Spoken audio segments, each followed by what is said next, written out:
So welcome back to our podcast on talking aged care. I'm Mark Silver, a partner at Fidim Holdings, specializing in aged care advisory, education, and recruitment. I'm the partner for recruitment. Very pleased to have Brad Sandilands on today to talk about everything related to sales. Brad, thank you for your time. No, thanks, Mark. It's good to see you after all these years. It's been quite a few years. For our viewers out there, Brad, can you please give us an introduction to yourself, a bit about your background and what your focus is right now? Yeah, absolutely. So, Mark, I've been in aged care now for the last 7 years, so predominantly sales and marketing roles. I've got a background in sales and marketing, so my last 25 years of work life has always been in that selling, customer relations, and a little bit of operational management, but predominantly working with customer solutions and presenting a product and a service. So, I came into aged care 7 years ago, pretty much on the advice of my mother to try it out as a sales avenue. She was a director of nursing at an aged care facility, and she saw a real need for better customer outcomes in that initial transition. So I joined a large national company, and that's where Mark and I met. But during my journey there, I quickly realised that sales was one of those aspects that was a necessary evil in aged care, but it was sort of whispered in the corridors, and it was something that people didn't want to see pushed, but you had a commercial outcome that needed to happen. So I spent those first couple of years really understanding what that entry process was like and what needed to take place. And then I, on a training route across the nation, I engaged Paul Murphy, who's my current business partner, and we decided to set up Quality Insights. So that was about 4 years ago, and that was on the back of sales and admission people really didn't have a training avenue, as you like. There was trainers out there, but it was a little bit indiscriminate. No one really looked at the soft selling skills that were required that normal sales avenues would look at. So we developed training courses, mystery shopping in and around that, and then our business has expanded further than that. So, Mark, we're at this stage today. We're probably more known for an advocate for admissions and an ultimate consumer experience coming into care. I know, and my business partner knows that if we get that first couple of days of entry, and we call them day zero to day one. If we get that right for residents, their experience coming to care is so much more better. The complaints are lessened, the stress is lessened, and they're able to settle a lot better. It's still not easy. Aged care is quite complex, and even with changes that are forthcoming, it is still going to be complex. And you can't have a receptionist that's had 5 minutes training talk to someone about a $1 million transaction, and that's what's happening. So that's where we're at now. We're pretty much doing that. No, thanks. That's right, Brad. And for the viewers out there, I work with Brad. We both worked for an ASX listed company. Brad doesn't really talk up his role, but I think in terms of, from my experience as a facility manager looking after a facility where we did have additional services, Brad was instrumental in our occupancy, but that was because of your holistic view, Brad. And what I mean by that is you're very right. You can't have some of our routes. I think the most was 750,000, which is quite cheap for the eastern suburbs Yep. of Sydney. But I think in terms of your approach, you're right. You can't have a receptionist who respectfully doesn't have much training and smiles and wants to talk to someone. Secondary to our club service manager, who was predominantly responsible for selling of these rooms, if they weren't available, it was the facility manager. And I think it was that training which is really interesting, that you always made us focus on the aspects of care, clinical care. It was never the additional things. It was never the foxtail or the pillow menu, or it was never those things. It was always the focus on care and what they can expect. And I think you're right. And I like how you talked about with your business partner, those first sort of few days in care, day zero to day one. You're so right. You get it right in respite. Number one, they'll have a good experience. Their outcomes of healthcare are going to be good, but also they're going to feel like they're part of the environment. It's their home, and they're going to have a good experience. Oh, absolutely. And really, when we break it down, care is the core product, right? So people aren't coming to us to lay in a nice bed or be in a nice sparkly room. They're there for care first and foremost. And that has a lot of little tentacles, as Paul says, that branches off that. You've got infectious control, so your housekeeping and maintenance needs to be on point. You need health and well-being, so your lifestyle programs, your additional service programs, they all need to be on point. And then when it comes to managing the account of people, the back of a house, billing teams, invoicing, all that sort of stuff, they really do need to have that central focus on where that resident is coming from and what's happening. And more importantly too, or just as important, is the resident representatives of families, the key stakeholders that come with that. So thanks for the comments around the underplaying what we do, but we really do, and I looked at it from a different lens. Like I remember my first couple of weeks working for that provider, the social workers and the hospital networks was something that people just rang up. I really pushed that you go and visit these people and really get to understand. You don't walk into a hospital and ask them to fill your bed. You go in there and talk about what we do in care because they don't necessarily know. So, yeah, very different world to what I was selling before, but I love it. It's just so enjoyable. You can have a wonderful experience in taking someone who's had a failed placement somewhere and then walk back into a home that you've placed them into 3 or 4 months later, and they're thriving. They're not just sitting there; they're thriving. So it's a really special role. That's right. I think, I mean, you touched upon a few of the soft skills, and also the key attributes to the role. But you're essentially, selling a room for someone to live the rest of their life. This is the end part of their life. They've worked hard their whole life. They deserve to get the best that life can give and what can be provided. But I think in terms of, like you said, stripping everything back from the glossy websites to, good marketing to what is your core product, which is care. And I can recall when you were the national BDM for this big provider that you instructed us, which went well, that we actually introduced during the tour, the family member, the loved one would actually see the lifestyle team in action. They would at times get involved, and the team would be very well receiving and warm to these tours as well. Even for lunchtime service, dinnertime service, from the laying of the table to the environment to the music to the ambience of the room, everything was correct, and correct to the point that if we were going to have a meal at a restaurant, we would look for these things. Is the room well lit? Is the table well set? How things presented? So I think in terms of the approach, it's sort of completely changed the way we do things, and I think providers are starting to now understand the importance of having a skilled person there and supported. And like you said, gone were the days where you just pick up the phone, call a discharge planner or a social worker. Do you have any referrals? Or we've got a few empty rooms. No, it's beyond that. And on the back of your instructions, that's where we went to the local hospitals, not just for the MAC meetings. We were there to visit. If we could, myself or the clinical care manager would cite the resident, which is important. It's much better than looking at the ACAT at times. Gives you a better indication of how they present and if they're a suitable fit. But that helped. And having those relationships with those social workers and discharge planners are important. I want to ask you this question. This is a bit of an interesting scenario. I'm really keen to get your response on this question. So, as you know, when you're working for specific providers, you have commercial drivers and KPIs that are in play. So let's say, for example, back in the days of ACFI, when there was an average sort of amount that we'd like the resident to be at before they came into care. What would you do if you had a resident that's a social worker wanted to admit to your home, but they were a concessional resident? But they previously gave you RAD paying residents and residents that were in line with the ACFI requirements back then. What would be your response? Yeah, so there's a couple of different trigger points that I look at and instruct the team to look at as well. And first and foremost is you cannot look at the means of this particular person in isolation. There could be a number of different factors that could come into play. So first and foremost is understanding your resident profile. And what I mean by that is you might have a significantly refurbed site that you're sitting at 39% concessional ratio. That extra person might put you over into the 40%, which then can mean additional funding across the 40% of those residents. So that's the first trigger point I'd be considering. If you're sitting above the 40% and you've got no other residents that are coming through that channel, you would then definitely consider putting that person into care because they need care.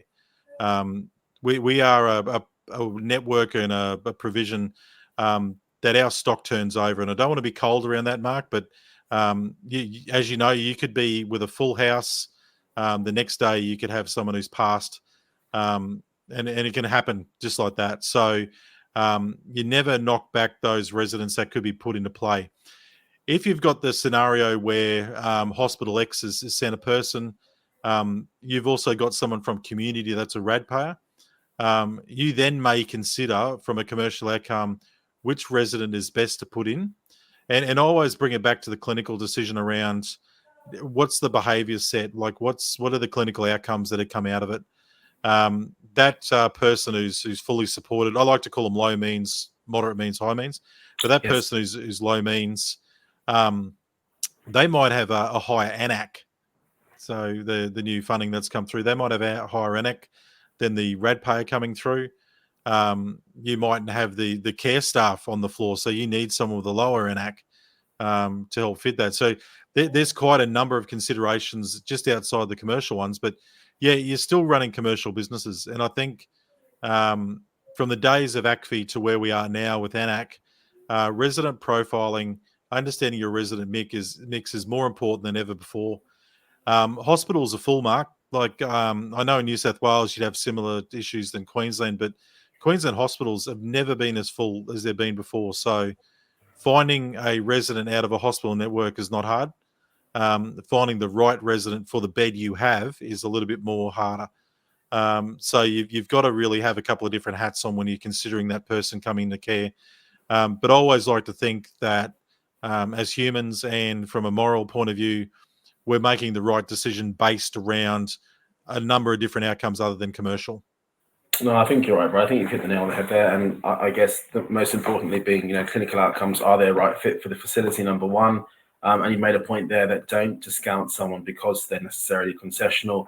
If that does put you in a certain percentile, then the facility could be entitled to additional funding, which is an important point to focus on. But also, and you know this as well as I do, and unfortunately for some reason, without sounding morbid, but when it comes down to sort of residents passing away, it tends to happen in threes. So you seem to have, your facility and you're full and things are looking good from that commercial respect. Then unfortunately, in threes that sort of happen. So I think having, you'd rather have an admission, so you'd be able to obviously look after someone, provide that care, number one, but also from a revenue perspective, so that line is not left empty. I think that's important to note. In terms of your sort of understanding here, and I guess your expertise, how important do you think a mystery call is, sort of a mystery shop and a mystery call to a facility is in terms of benchmarking where they're up to in terms of their admissions process, how they greet people? How high would you rate those two aspects? So a mystery call, number one, and also a mystery shop. Yeah. So there are obviously two service items that we run, and from a bias point of view, I'd say you must have it. From a sales perspective and being in a seated leadership position, needing data, and board members need data, it's such a vital tool for you to be able to get a first-hand account, an independent view as well, an account of what is actually going on from that first impression experience is just invaluable. And I'll quote a couple of things. We've worked with some large providers and some smaller providers on both.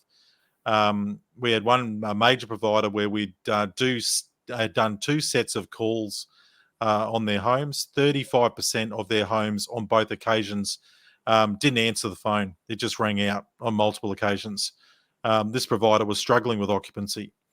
Wow. Out of that, you sort of add another further 20% where the person at the end of the phone didn't actually know what they were doing in terms of booking or talking through information. So half those phone calls going through to that provider were just wasted.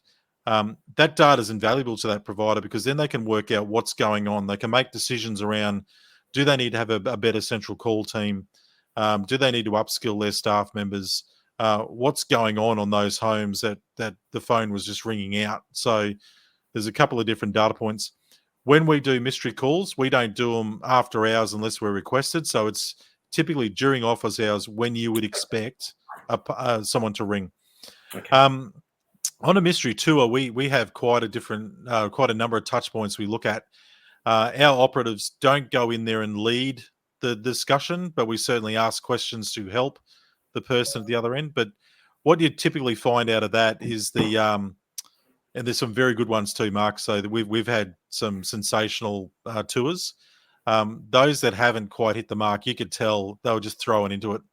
They weren't interested in doing a tour, or they really enjoyed the tour bit, but they didn't want to talk about the features and benefits, all the commercial outcomes that come out of those tours. They would defer them to somebody else. Right. Or you might have a facility manager that really enjoyed it, but would only focus on the clinical. And that can be dangerous in a lot of ways. So that information is just vital. And I couldn't recommend it more highly. I ran them in different businesses that I've been in the past where my days in Coates Hire, I don't mind mentioning them, they used to have a very regular mystery call process where that data was just so vital to the operation of that business. And we saw the customer experience number go through the roof once we understood what the trigger points of that was. So this industry needs to catch up in a lot of that way. No, I agree. And I think it's important what you've mentioned there, that someone can give a great tour, but they also have to explain the feature, advantages, and benefits to the families in a way that makes sense to them. And I think, and again, going back to what we were taught in the days of when you were the national BDM, by tailoring the tour. So obviously, if the spa or if lifestyle is important, focusing on those aspects during the tour. So tailoring the tour, so you don't just have an off-the-shelf product that you just press play, but you're actually attentive to the needs of the consumer when they're coming in, and therefore you're actively listening and responding effectively. But no, you made a very good point there, Brad, in terms of the importance of a tour. It can't be understated, and also, like you said, data is important. If we don't have data, we can't improve. Therefore, there's no benchmarking, and we can't improve. But equally, I wanted to ask you this question because I'm speaking to a lot of our market, and because I'm the partner for recruitment, we speak to a lot of permanent candidates, sort of facility managers, care managers, and above. And I've always asked this question: do you have an admissions process? And they said, yeah, they'll reel off what they do. And I said, no, not that. What I mean is, do you have set days that you admit? And you'd be amazed, Brad, that we've spoken to, there's thousands on our database. I've spoken to about 600 odd in the last few months. And out of the managers that I've spoken to nationwide, 90% of them, their admission days are Monday to Thursday. What are your thoughts on that? It staggers me, Mark. Like I still walk into care homes now and they'll say, we don't admit on a Friday. Or they try and limit it to one admission a day. And you sit there and you just go, look, a vacant bed is worth anywhere between $400 to $450 a day right now. Like, doesn't matter if they're low means, moderate means, or high means. There's not a lot of difference around the average revenue coming in for that person. There's a couple of fluctuations, but that's pretty much the average. So for every day you delay occupying that bed when you've got someone who can fill it, you're really burning $400 to $450.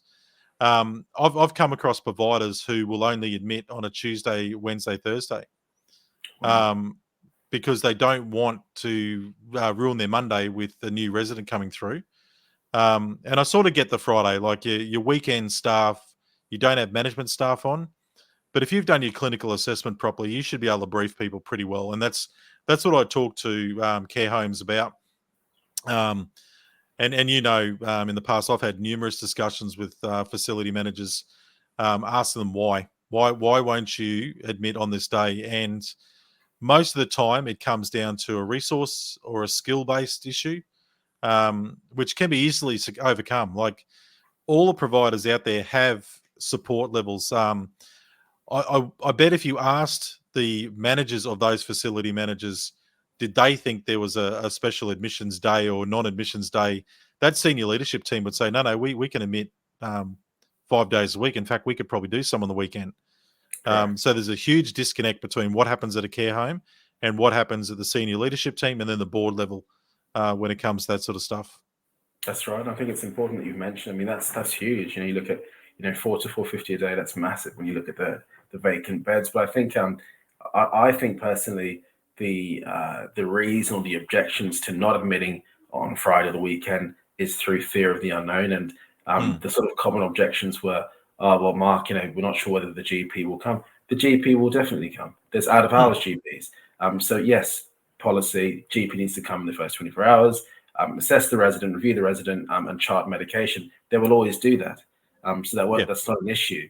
But I think you're right, that kind of fear of let's give it to the senior people to deal with is wrong. And I think I'd be really interested to know if a stat's ever sort of pulled up. You'd probably be the most best informed to do so, but how much revenue providers are losing by having specific set days for admission and not admitting across the full cycle.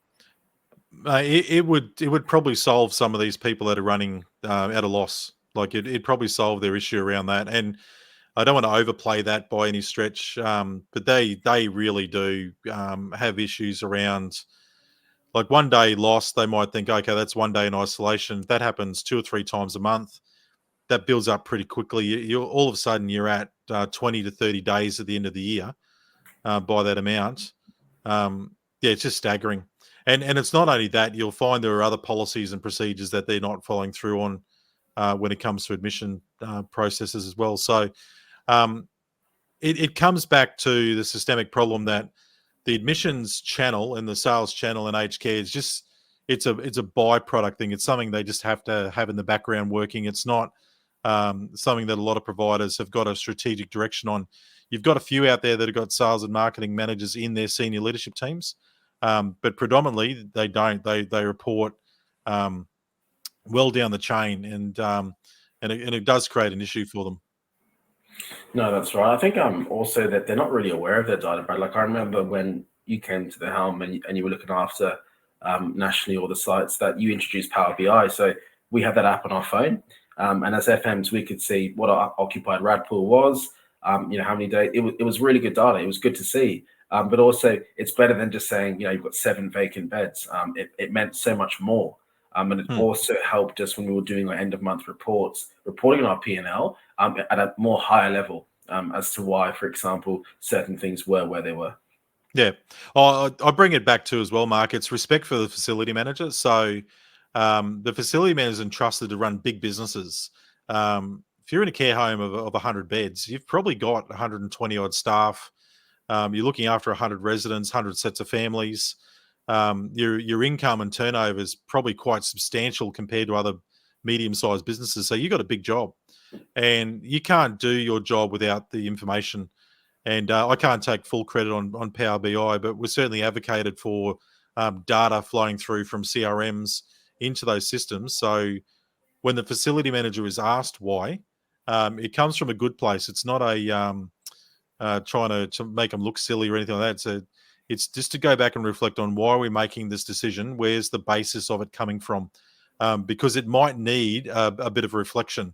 And I'll give you a case in point in that. I recently had a discussion with a facility team about admissions and wanted to understand why they were going a certain way. And when you break it down, there was a little bit of the unknown, a little bit of the mistrust in what was going on that next day. But it really boiled down to they didn't believe they had a resource to help cope with that extra admissions on those days. It was a simple phone call and that was fixed. So it's that information and data is just so powerful in our organizations. It's understated in a lot of areas.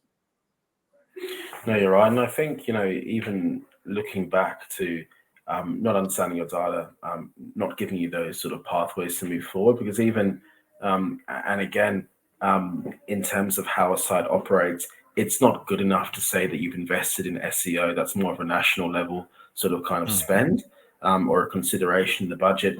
From a local perspective, if you're not known, it's not good enough that people just by default jump onto Google and they see your homes there. You need to be visible.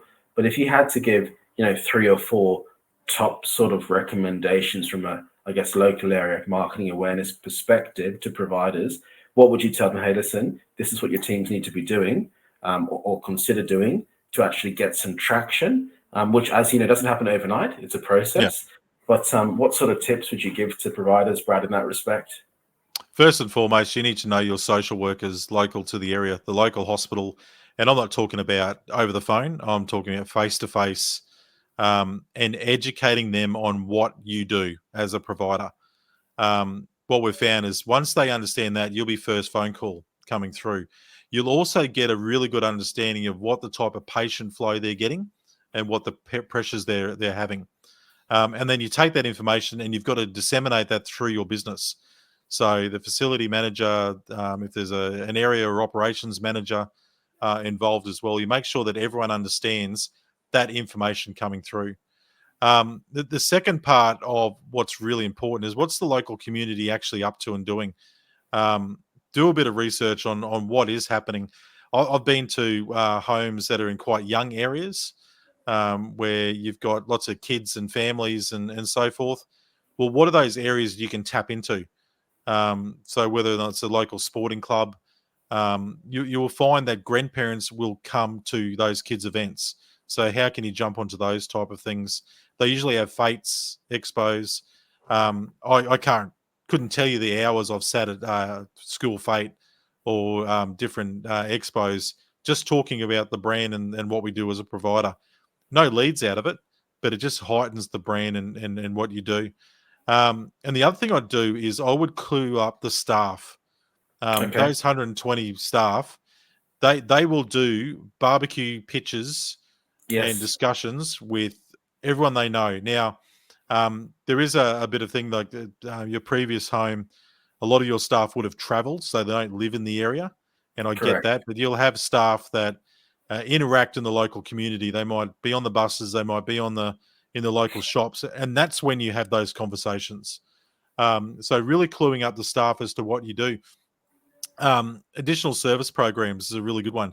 They fail not because the resident doesn't understand them, it's because the staff don't understand them and they don't get behind all that sort of stuff. So educating your staff is the best thing you can do as well. That's right. No, I agree. I think, like you've mentioned, I think COVID was a bit of excuse, Brad. Like COVID was a bit of an excuse to, oh, we can't meet up. Let's jump on Teams. Let's jump on Zoom, or it's a phone call. But those days are gone. And I think you're right in terms of meeting up with someone, having a coffee, talking to them. Number one, them understanding exactly where your service offering is. And I think, we underestimate the capabilities of our people, because there are really positive things you could say. You could turn around and say, actually, well, yeah, sure. Other aged care facilities have nurses, they have care staff, but we have a CNC in wounds. She's a specialist. She's amazing at what she does. Or, with our lifestyle team, they've been there for 30 years. They're really embedded in the community. That sense of family, belonging, togetherness is there. Or there's a great initiative with the men's shed, and there's a specific project there, which you could see your loved one being involved and sort of on the tools and involved in a meaningful way. But I think if you're not having those meetings, you can't then expect your beds to be filled. You're not going to get a phone call the next day with, ACATs with respite and permanent, sort of care needs there. It's not going to come up. So I think you're right. If you're not asking, and equally, if you're not understanding their flow, vice versa, sort of being actively listening to say, well, this is what's happening. A lot of patients that we and they're stuck with as well, because the same way that, as aged care providers, we have targets in place, when we're working in that space, they also have targets of not trying to keep, their patients in the hospital. I wanted to ask you this question. This is sort of, it's quite controversial in the respect that a lot of people, and they don't do it with private hospitals. I won't mention some of the private hospital providers, but it just seems to have this sort of, aged care has this mantra where aged care providers can't make a profit, and how dare they make a profit out of looking after, vulnerable people. What are your thoughts on, I guess, this kind of media mindset, or of aged care providers shouldn't be profitable, and how we could sort of change that narrative? I usually ask another question when people sort of talk about that, and I say, well, how does these businesses improve? How do they move that next marker level in terms of health and well-being for their residents if they can't produce profit? And I'm not talking about the profit that goes into the owner's pocket and they drive around in a Maserati. Those days are gone. Like there might be the odd cowboy, but they're really not there. Correct. These CEOs and now the boards have got a lot more legislative onus on how they operate. They're all thinking about how do they reinvest into their businesses to make their product better for the resident. It doesn't matter if you're a not-for-profit or for-profit. Everyone needs to be able to produce a surplus that they can reinvest. Non-for-profits, not for loss, is another famous saying that you hear a lot. So yeah, we're all trying to make money to reinvest that back into how we can make our places better. We're heavily regulated, and the biggest mantra that you have coming through is continual improvement. How can you do continual improvement if you don't have the extra dollar to spend on it? So, yeah, Mark, I don't subscribe to we should be charities giving away everything. I subscribe to if we've got the ability to make some money to enhance our product for future, and we're getting bigger and bigger. Like it's well publicised that the aging sector is doubling, if not tripling, in the next 20 years. How can we provide better homes without that money? No, It's you're not right. coming from government. It's not the government's not providing that. No, you're spot on. Talking to families as well, educating them, and it was always a bit of a challenging one when some families didn't want to pay the additional service sort of fee per day, and they wanted to try and, which they can, draw down on the RAD for that fee. You sort of hope that families weren't too clued up in being able to do that, but that was an avenue that some families took. But I think you're right. I remember sitting down with a family member and saying, look, you want us to be profitable. You want the company to be profitable, because in 5 years' time, I'm sure you'd want to see new carpets through here. I'm sure you'd like to see new kitchen machines in terms of an asset and maintenance perspective. As well as I do, Brad, a hoist that the care staff use, some of them are $20,000. They're not cheap. And then you look at some providers where they have amazing tech. You go into the room and it's hoists in the ceiling. Like there's none of this hoist room, or it's all built in. So these things aren't cheap. But I think you're very right that the narrative needs to be changed. It's definitely not coming from the government. Even without being too political here, the changes of government, it's definitely not coming from the government. And I think providers should be proud of their service offering, their brand.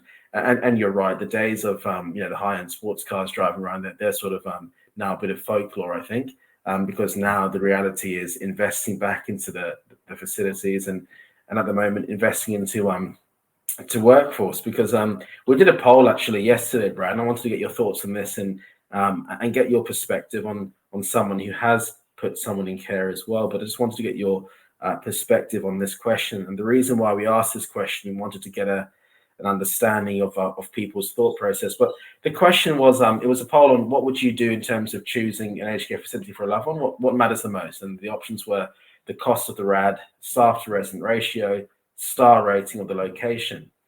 Now, I wanted to get your thoughts on the star rating, because there's been, and it sort of frustrates me a lot, there's been a lot of disinformation from other recruiters and people saying, this aged care home has a 5-star star rating, send your loved ones there.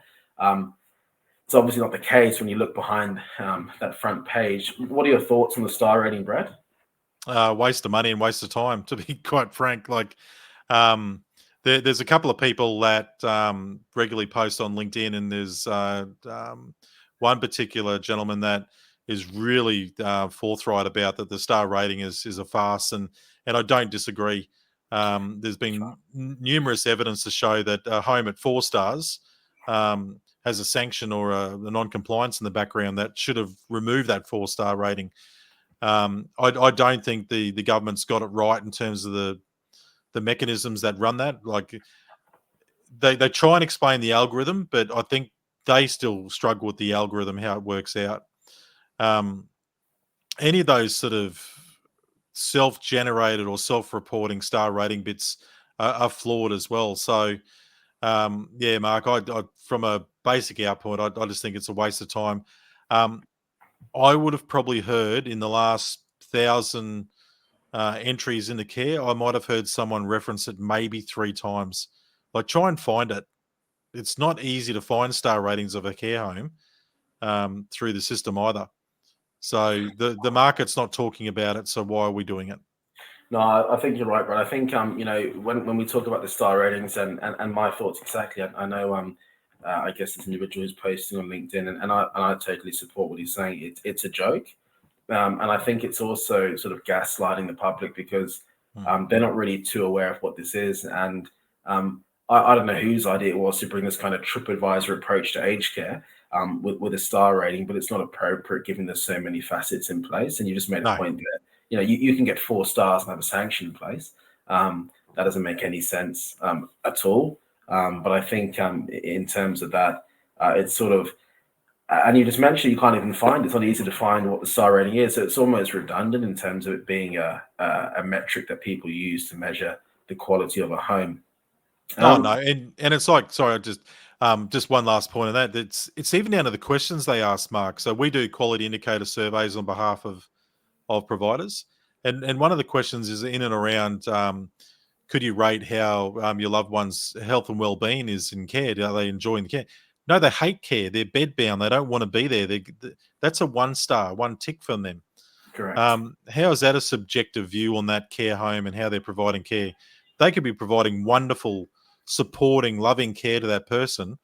They're hating the fact they're in care. You get 1 star. So it's just very poor.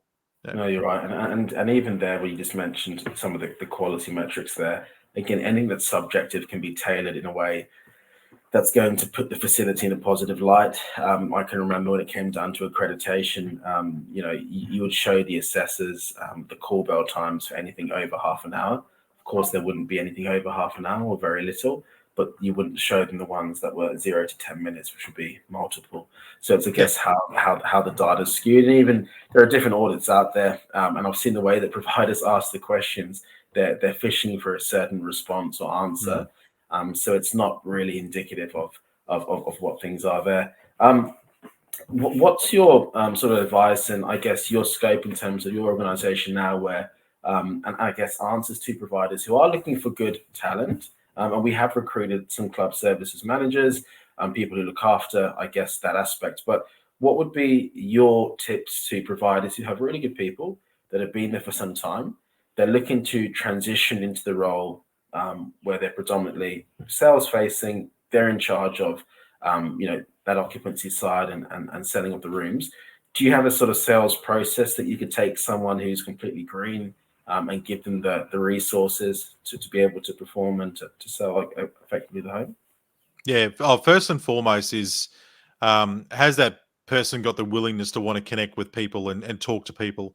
If you're someone who's very introverted and doesn't like talking to people, you won't work in sales. It's very difficult to get yourself up all the time for that. And I know introversion, extroversion is how you fuel yourself, but you can burn a lot of energy. If you're not that person, you'll burn a lot of energy during the day doing tours, answering questions, answering phone calls, talking to facility teams. So you need to be up for that. The next part of what we do is we look at around the hard skills and the soft skills.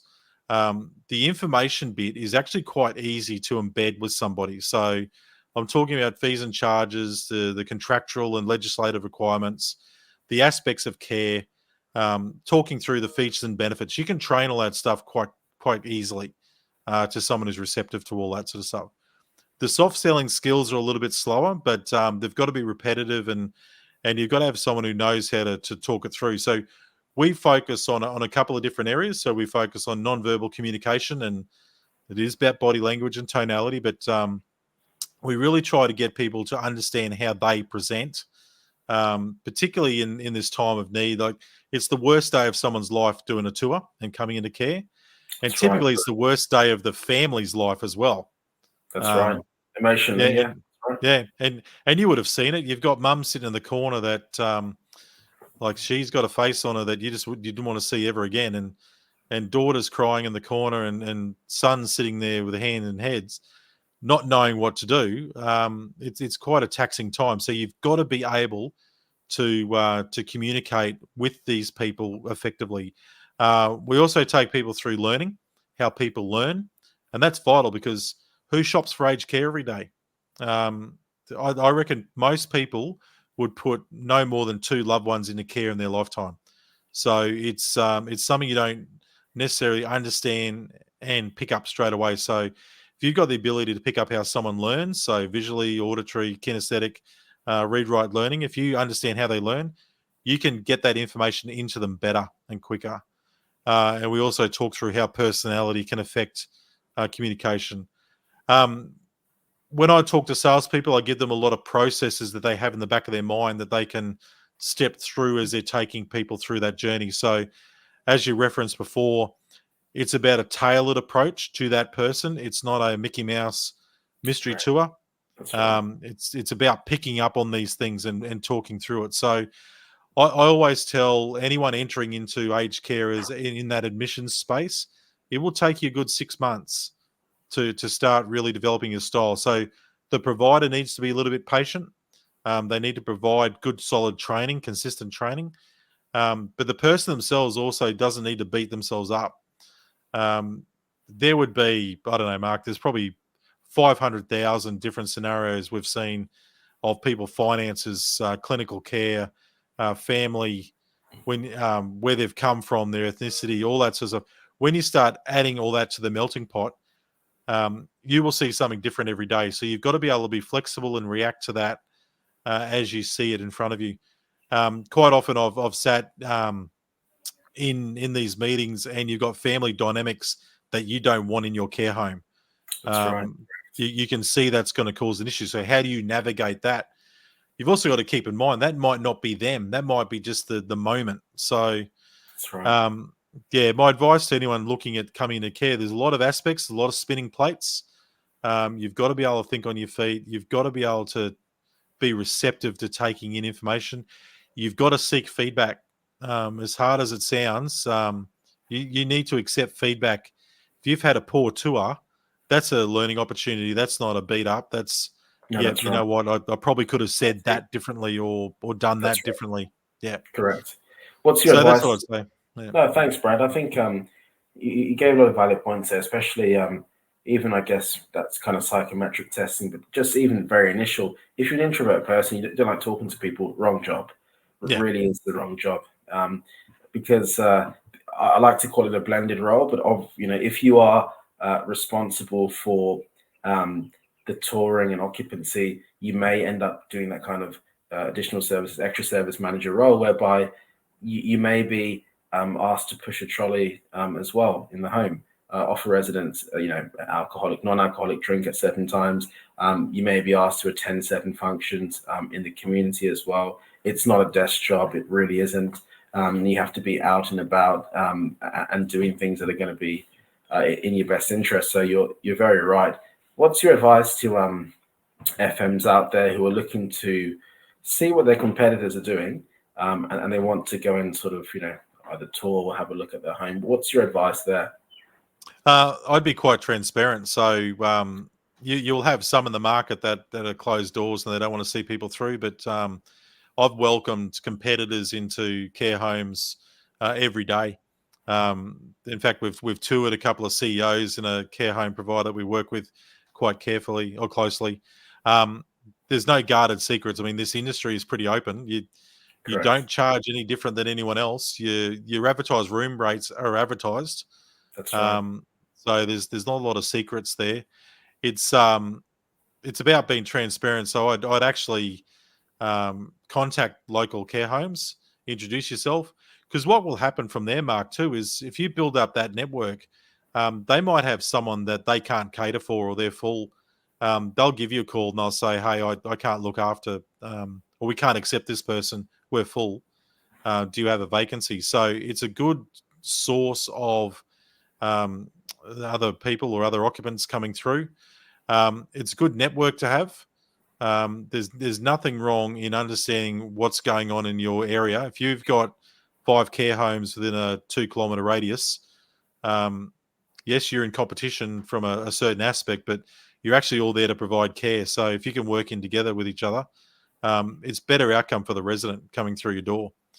And No, you're right. probably the last point to make is there's a few providers that are removing their secure units. If you are the home with a secure unit, they're going to be your best friend because they're going to be wanting to relocate someone at some stage. Yeah, So good to know them. Yeah, that's right. There was a quick story, funny story, depending on what party you're on. But when I was working for that provider that we worked for, my colleague who we worked with, she had a great idea to do a mystery tour at a local facility. So yeah, great, we'll do that. And we had a scenario in place. I was looking for a bed for Dad. So everything was going great. And to be fair, the Poor FM took us around for about half an hour and showed us the home, and everything was fine. I left my details, my phone number, and I gave my work phone number. So, of course, the next day she's rung the number, and I was busy, and the voicemail, "This is Mark Silver, facility manager for said home." So that didn't really go down too well. But I think you're right. After we, I rang up and we spoke, it was okay. But I think you're so right. Number one, what happened was we would have certain patients that weren't a good fit for us, or some were looking for that extra sort of aspect of care. And the home in question, their ads were close to $1 million, Brad. And they were a completely different offering. They had a heated indoor pool, and so that was sort of, I guess, pitch that the families wanted. But what happened in turn was that facility manager became good friends, and if they had the commission come to their facility, they would give a courtesy call to just let you know the commission came today. They were looking at, and that was great. That was invaluable to then obviously share with our other sites as well. But I think in terms of that approach, you're right. It's all advertised. It's all common knowledge what the prices are. You can see when you jump online, so you're not hiding anything there. But I think that there's definitely a way where everyone can win and providers can go forward. I also want to get your sort of your thoughts on, I know you can't obviously third line enforce, but what are your thoughts on financial planners? Because as you know, you mentioned it before, entering into aged care is very complicated. We've got probably more acronyms than anyone for your RADs, your DAPs, your RACs, and the list goes on. What are your thoughts on speaking to a financial planner who specialises in aged care? What are your thoughts to the families out there? Oh, they're absolutely required in this industry, and I can't speak highly enough of the work they do. We work with quite a number of them with Quality Insight. We have an additional service product called Elder Wealth Insight that is designed to do those updates to Services Australia that can ensure maximum entitlements, and that's done through an aged care accredited financial advisor. From a care home perspective, we can talk about facts. So we can talk about how accommodation is paid. So that could be a RAD, a RAD DAP, or a DAP. We shouldn't be talking about how you're going to fund the RAD. And quite often, and this comes up in our training, we'll give them scenarios around, you'll say that the advertised room price is $750K. You can pay that by paying the $750K. That means you don't pay the daily accommodation payment, or you can do combination. What we do here, some people say, is, well, you'd sell your house to pay for your RAD. That's implied financial advice. Now, it's very grey, and it's probably the lesser of all the evils that could happen. But you don't know the financial background of that person. You don't know the assets they hold. You don't know their situation at home. They might have a loved one who's staying in that home. So they're not a RAD payer. They're a low means resident. So you do need to be really careful about what you say. So we talk about sticking to the facts. You can talk about how it works coming into paying for accommodation. You can't talk about how they fund it. And another big trap that people fall into is they worry about the cost. So they'll talk about, financial advisor is going to cost you $4,000 as an example. That's money well worth. I've seen scenarios where people have saved $100,000 from the means tested care fee not being charged to the right accommodation charges, increased pensions, the whole lot, mate. Like there's significant savings in just getting the right advice. You're right, Brad. I think even looking back to when we not even having difficulty selling rooms, but they made the process so easy for us. And they sort of had different hats on where they provided emotional support to the families. They would even guide them into doing things differently. But also, you're right there, just in terms of that knowledge and being obviously accredited to be able to talk about the money, they were given absolute, liquid gold. One family in mind, they actually avoided selling their asset where the wife was living in and the husband was coming into care. Because as you know, on the day of admission, you need a certain amount of money in your account. But they're able to do things in a certain way, which prevented them from selling the family property. And things worked out really well. The family were very thankful. That also got us referrals, so that the credibility factor was there as well. And it was easy for us as well. As a facility manager, we had certain partners in place, but we'd always tell families, look, these are the leaflets that we have obviously at the front desk. Please take one. But you're not bound to go with them. There is a plethora of opportunities and options available if you jump online. But obviously, these are the ones where families have had quite a bit of success and have enjoyed the experience. And you're right. You're looking at your loved one's final years of life. What's $4,000 or $5,000 we're going to get right? When the average stay in the aged care facility is a couple of years. So, I think you're spot on. But no, that's good. What are your thoughts on the future of aged care? And what I mean by that is we've moved now from ACFI to ANAC. What are your thoughts in terms of the future of aged care in terms of financial stability? Yeah, I think if it's probably one of those questions I'll break up in a couple of different parts. So the short-term future, the next sort of now to 2 years' time, I think we're going to be quite pressured because there's not a lot of care homes being built. Back a couple of years ago, there would have been 20 or 30 plus a year being constructed and up and going. Now I think you'll struggle to find 5 and 6 sort of coming ready in the next couple of months. The next year, I think there's maybe 10 across the country that are going to be opened up. So we're going to see quite a constriction on beds, which will mean that the pressures that are coming through hospitals right now, they're going to have to think about something different. So that's obviously then going to dovetail or put a domino effect onto home care, where we're going to see more home care packages opened up, which is going to need more staff in that sector.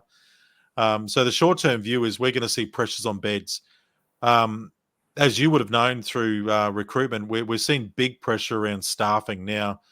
The legislative need to have care minutes put in place.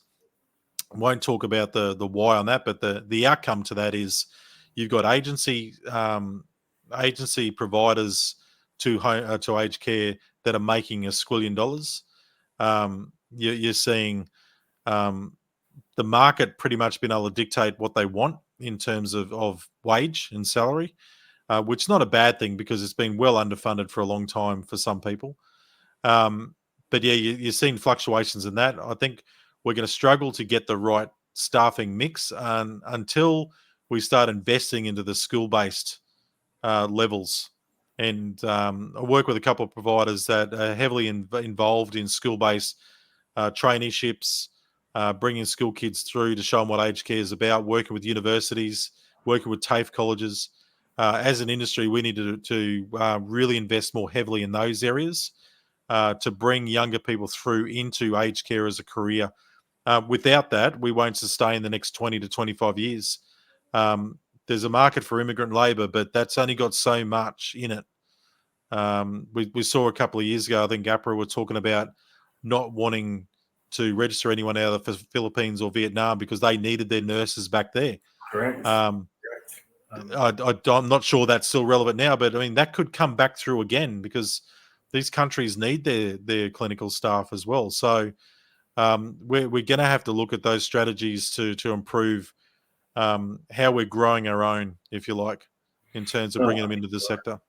No, you're spot on, Brad. I think, we've to date obviously recruited hundreds of registered nurses, all up registered from overseas. And whilst, that's good to help providers out, and there's thousands more required, which we can supply. Supply is not an issue for us, but the issue for us, and I said this before, we don't want to solve an aged care issue or care minutes issue, but also then create a social issue by recruiting someone who's not assimilated to the environment, but also equally, it's not sustainable long term.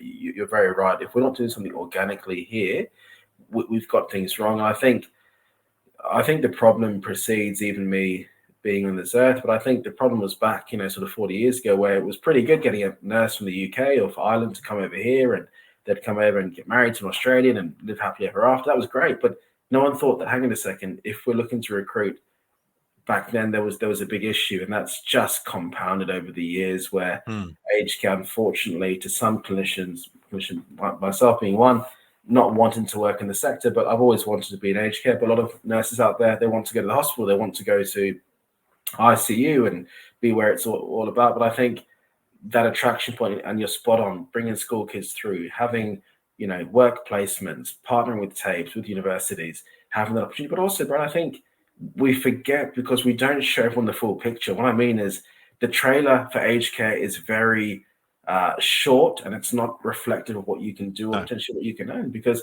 if I said to you and you were, 16 years old and school, I said, Brad, would you like to work in aged care? Not necessarily in the coalface as a nurse or a carer, but using your skill set. Just wanted to share this with you. Your pay scale could be from anything from 60 grand all the way up to 350, 400 plus if you're a CEO. They're not aware of that. They're not aware of the head office roles, procurement roles, IT, sales, BD. That there's so many different hats that can be worn and worn well, but people aren't showing this. They think it's just caring. It's not just caring. Oh, you're right. And we I attended an a careers expo last month where spoke to a lot of people coming through looking at careers in obviously in the sector and talking about aged care. Staggering enough, we found more catering kitchen type people through that expo than anyone else. So chefs, cooks, people who wait staff, baristas, all that sort of stuff that wanted to come into care. And all those jobs are there. There's clinical aspects to what we do. That's a big core bit, but it's all the well-being, all the other stuff that makes these homes tick and work. Maintenance officers. These guys aren't unskilled, just put a hook in a wall type thing. They're quite skilled. Carpenters, plumbers, electricians. They're doing something different every day, and they're aging. Like you look at a maintenance workforce in a care home, they're quite old. You look at housekeepers in aged care. Yes, it's moving a mop and all that, but it's becoming highly technical too. Like there's a lot more tech started coming into it. So yeah, I think if you're a young person and you're really struggling, and I've actually got my son working in aged care now. He's a barista in aged care. If you're struggling to know what you want to do, it's not going to hurt you to cut your teeth in aged care. Like, don't go to Woolies and pack a shelf, or don't go to what I did. I'll move furniture when I was going through school and uni. Do something that actually works with other people, that enhances your social skills, and learn some stories. These older people have some wonderful tales and stories to tell, and they're just itching to tell people. So working in those environments not only gives you a couple of dollars in your pocket, but it can actually improve your social understanding of the world. And I think that's really important, especially for young guys now. No, you're right, Brad. I think we've all heard some remarkable stories. Myself being a cricket tragic, I've heard of, Australians here that have seen, Sir Donald Bradman play, some that have played with him. Unreal, like the stories that you hear and the times of World War II. And you're actually really thankful for what they've done throughout their life. It gives you that appreciation. But you're right, though. I think it almost, without making it mandatory, that there should be that immersion into aged care. Number one, you're obviously giving back to the community. But number two, you'll find that you'll find your calling. You'll find where you want to be. And you'll have a fulfilling career. But I just wanted to say a big thank you for joining us on our podcast, Talking Aged Care, Brad. Really appreciate that. For all of our viewers out there, like we mentioned and touched upon here, Brad has his business Quality Insight. He also has his own podcast channel as well, which he shares his tips and insights on the sector. You can stay tuned for. But yeah, big thanks, Brad, for tuning in today. No, my pleasure, Mark. And thank you for the invitation and the chat. It's been great. No, likewise. Good to catch up. It's been a few years. Cheers. Thank you. Thanks, Brad. See you later.